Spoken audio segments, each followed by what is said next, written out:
ఎండాకాలం వచ్చేసింది, ఎండలు బీభత్సంగా కొడుతున్నాయి, అప్పుడు వడియాలు పెట్టకపోతే ఎలా? అందుకే వడియాలు పెట్టేస్తున్నాం.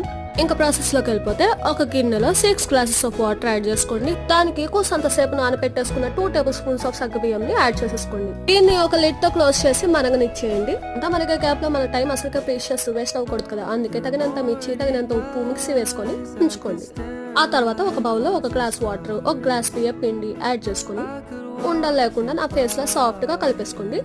ఇంకా సగబియ్యం కుక్ అయిందో లేదో చూసుకొని ఇదంతా అందులోకి పోసేసుకోండి. నన్ను చూస్తుంటే ఫుల్ ఎక్స్పీరియన్స్ లాగా బాగా చేసేస్తున్నాను అనుకుంటున్నారు కదా, కానీ కాదు, ఇదే ఫస్ట్ టైం నాకు. అంటే ఎంతైనా మనం ఇచ్చే బిల్డప్ అలాంటిది లేండి.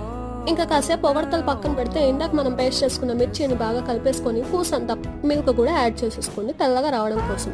పాయింట్ టు బి నోటెడ్, మీరేం కంగారు పడక్కర్లేదు, ఎందుకంటే ఇది మా అమ్మ రెసిపీ కాబట్టి సూపర్ ఉంటుంది. అందరూ వడియాల్ని బీభత్సంగా ఎండిన తర్వాత ఫ్రై చేసుకొని తింటారు, కానీ మేము అలా కాదు, పచ్చి వడియాలే తినేస్తాం. సబ్స్క్రైబ్.